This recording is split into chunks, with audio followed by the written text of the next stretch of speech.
Care, there comes a moment in every chosen woman's life when silence speaks louder than defense, when you could clap back, when you could expose them, when you could drag them down to their knees with just one word. But instead, you choose stillness over noise, prayer over panic, and trust over tantrums. Care enough. You don't allow your energy to everything that provokes you. Some attacks are actually assignments to test whether your faith is situational or spiritual. Will you fight it your way, or will you let God step in the battle with hands that never lose? Elevation always attracts irritation, but a chosen woman doesn't flinch. She doesn't respond to rumors with range. She doesn't match pity with petty. She knows the weight she carries. She knows her crown is invisible to many, but undeniable in heaven. And that's enough. Even when they lie on you, stay still. Even when they slander your name, stay still. Even when twist your motives, stay still. Because vengeance is not your ministry, victory is. The storm is loud, but your silence is safe. Let your stillness become your strategy. Silence is not weakness, it's warfare. When you go quiet, the enemy gets confused. When you stop explaining, heaven starts intervening. When you stop trying to fix it, God starts fighting it. So don't react enough. Don't entertain the chaos. Don't stoop down to their level. Don't prove your worth through words. Prove it by your fruit, by your consistency, by your calm, and care enough. And they may try to trap you with drama, but stay in purpose. They may try to distract you with gossip, but stay in vision and care enough. You've come too far to let offense abort your assignment. He who vindicated Esther, he who shielded Mary, he who defended Hannah is the same God fighting for you. Not with noise, but with glory. There is a power that lies beyond activity, a strength hidden in silence, a victory that doesn't come by the movement of your hands, but by the restraint of your heart.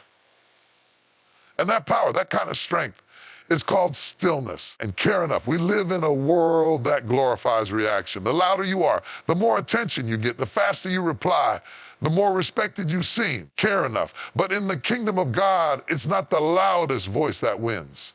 It's the most obedient soul, the one who can hear God above the noise. Care enough, the one who can pause when everything around them is pressuring them to pounce. Stillness is warfare in disguise.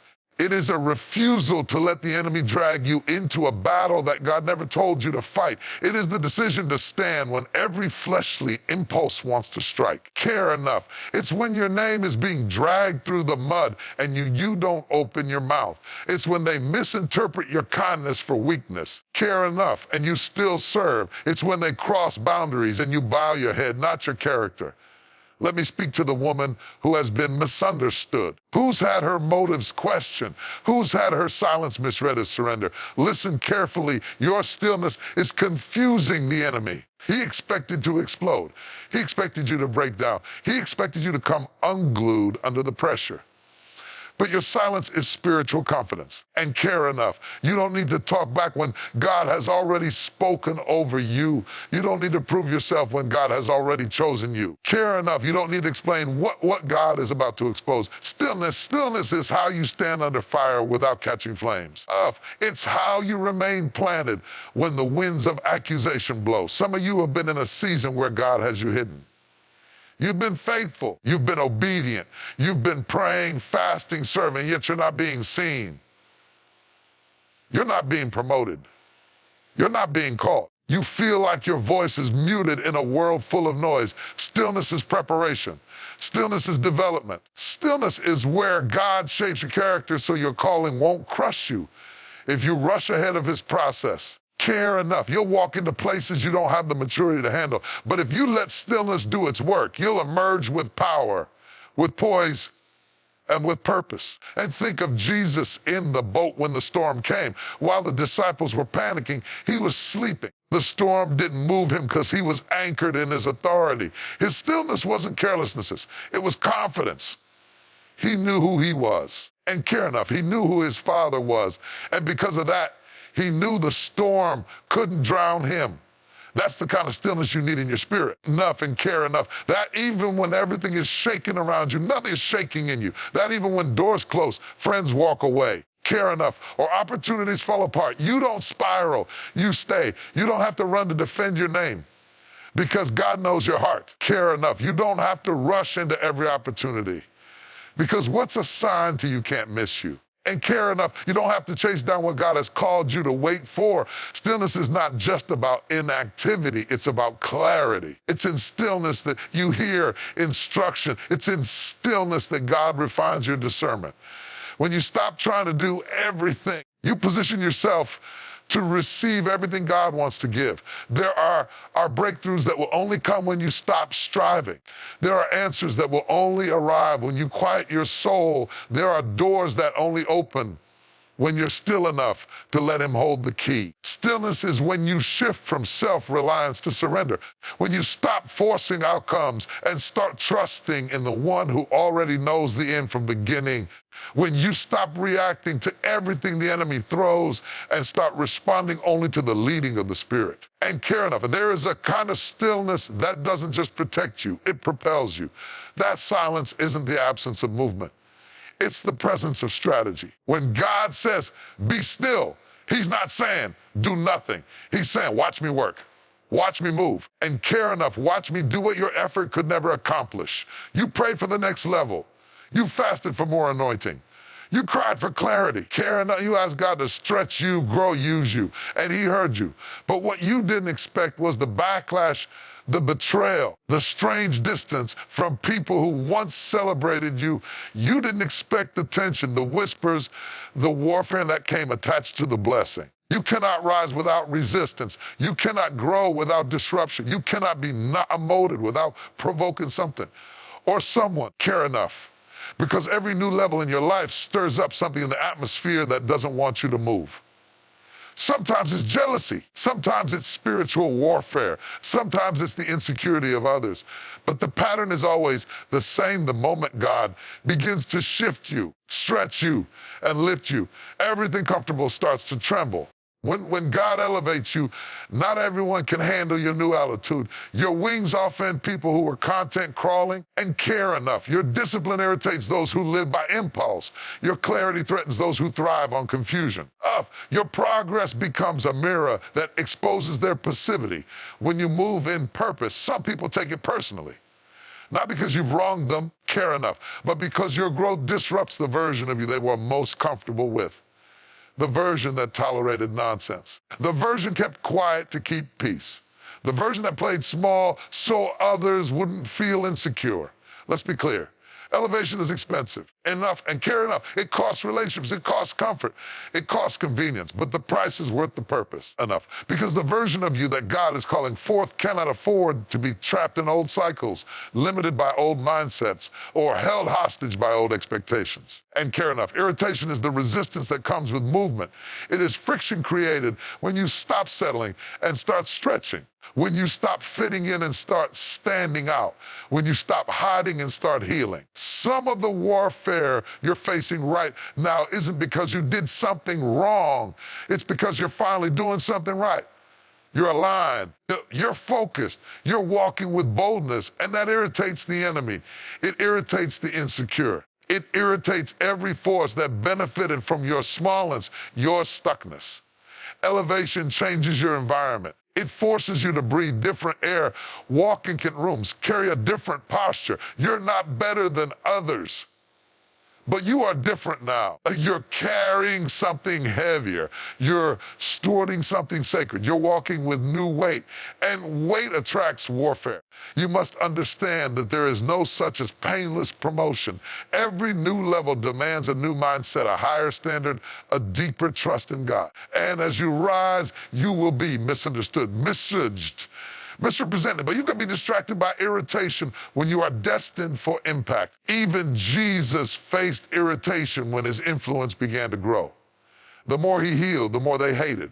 The more he taught, the more they plotted. His very presence disturbed systems that were built on control and pride, and yet he kept moving. He kept speaking. He kept healing and care enough. He knew that irritation was part of the assignment. Why are you shocked at your yes? Provoke backlash. Care enough. Why are you bewildered that your boundaries offense?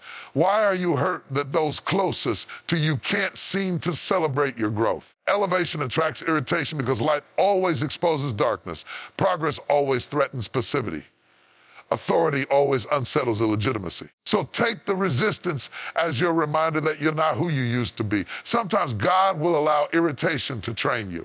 to stretch you, to sharpen you. Care enough, not just warfare, it's weight training, every jab, every rumor, every closed door, every delayed promise.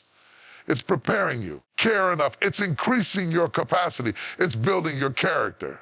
You're being conditioned for the calling. So don't let the irritation make you question the elevation. You didn't miss God. You're right on time. You didn't fall off. You're rising up. You're becoming who were always called to be. And with that elevation comes a responsibility. You can't respond like you used to. You can't clap back, care enough, lash out, shrink down, or explain away. You've got to let your fruit speak. Let your peace testify. Let your consistency preach, and care enough. Because God didn't lift you for you to get distracted. He didn't call you for you to seek comfort. He didn't assign you for you to settle. Enough. You were built for this level. You were made for this moment, and no irritation will cancel what God has established. Let that settle deep in your spirit. Your peace is your power. It is the evidence that you are anchored, not tossed, rooted, not reactive, settled in God's sovereignty rather than shaken by life's storms. See, and care enough. Peace doesn't mean the absence of conflict. It means the presence of clarity in the middle of it. It's the posture of a soul that knows God is with me. God is for me. And if God is for me, who can be against me? Peace is your protective covering. It guards your heart. It stabilizes your mind. And care enough, it quiets the noise of the world so you can hear the whisper of heaven. When you are truly walking in peace, you're not moved by gossip, rejection, or delay. You're not easily provoked or pulled into drama. You don't flinch every time a challenge rises or a door closes. Your peace is not determined by people. It is not based on the validation of others. It's not routed in applause, approval, or acceptance. It's anchored in your identity. In knowing who you are, whose you are, and what you carry. He expects you to crumble under pressure. He expects you to snap when provoked. He expects you to spiral when things don't go your way. But when you stand still, when you smile through the storm, when you hold your tongue, when you trust in silence, he's confused. It's your advantage in spiritual warfare. When the devil can't steal your peace and care enough, he can't control your emotions. He can't distract you from your purpose. He can't pull you out of alignment with your assignment. And care enough.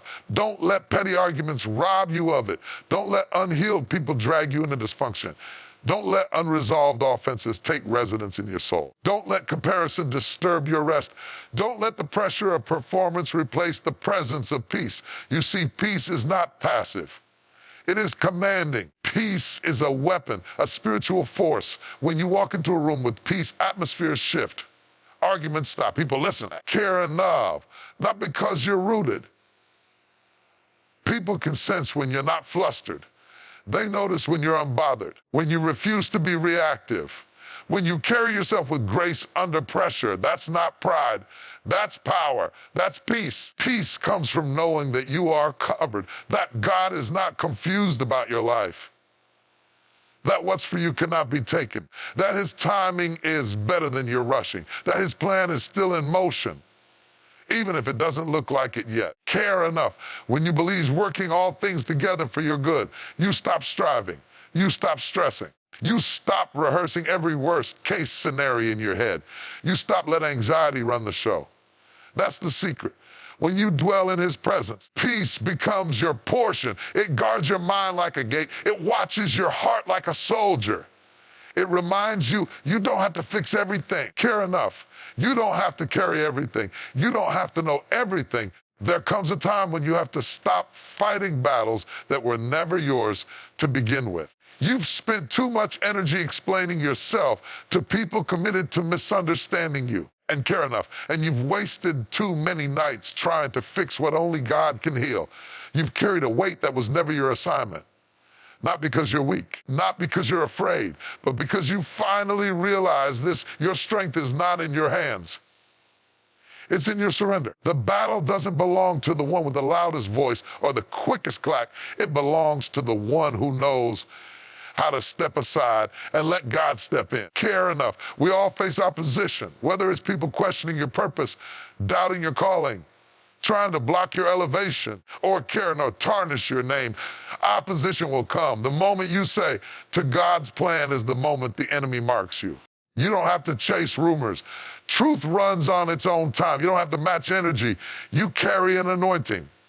And when God has chosen you, it doesn't matter who opposes you. No weapon formed against you shall prosper. The weapon may form, the plan may plot. The tongues may rise. Care enough, but it shall not prevail. Do you think David could have fought his way to the throne through Saul's spears? No. He ran. He worshiped. He waited. He honored. Care enough. And God handled the opposition. And when the crown came, it wasn't through rebellion. It was through divine positioning. You see, God doesn't need your panic. He needs your posture.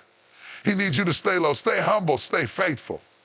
Because while they're watching your reaction, care enough, God is preparing your revelation. Letting God handle it means learning to respond in the spirit, not the soul.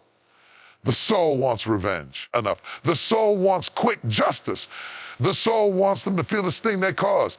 But the spirit says, stand down. I'm working. I'm exposing. And Karen, I'm elevating. Some of the opposition you're facing is actually a setup for visibility. God will use your enemies as footstools. And care enough, he'll make them witnesses of your next level, but not until you release the battle from your hands and put it into his. Care enough, letting God handle it doesn't mean you're passive. It means you're postured in faith. It means you trust that God sees what you can and knows what they're hiding. He knows motives. He knows manipulation. He knows malice wrapped in smiles. And trust me, he will deal with it. That's where most of us struggle. We want justice now. We want vindication immediately. But God's justice isn't on demand. It's on design. He allows enough time for you to grow, for them to expose themselves, and for him to get the glory. And sometimes God delays vindication because he's protecting you. Because if he moved too soon, pride might slip in, ego might swell. You might forget the lessons learned in the valley, but when you let him handle it and you stay faithful in silence, he raises you up in strength, not spite. You are not called to play petty. You are not assigned to chase rumors. You are not required to explain your every move. You are chosen to build, to lead, care enough, to carry glory, to move in excellence, and excellence doesn't react. It rises. You've got too much purpose to waste time proving your point. Enough. Let God handle it. He's better at strategy than you. He sees what's done in the dark. He works through all things, and when he lifts you, and care enough, it'll be so evident, even your enemies will have to acknowledge it was God. Because make no mistake, you can't choose both. Care enough. You can't walk in divine calling and carry petty distractions at the same time. One will always pull you out of the posture of the other. Pettiness wants your attention. Purpose demands your focus. Pettiness pulls you into cycles. Purpose launches you into seasons. Pettiness feeds your ego. Purpose transforms your legacy. You were not born to fight meaningless battles. You were not built to clap back at every insult. Care enough. You were not placed on this earth to prove your point to people who are committed to misunderstanding you.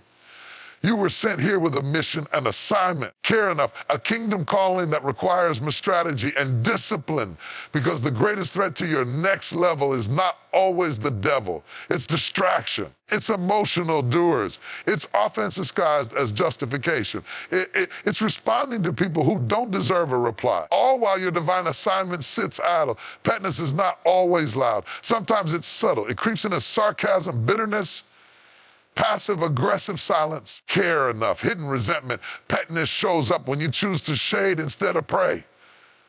When you let offense take the seat that discernment should be sitting in. And care enough. But when you walk in purpose, you don't have the luxury of indulging in those things.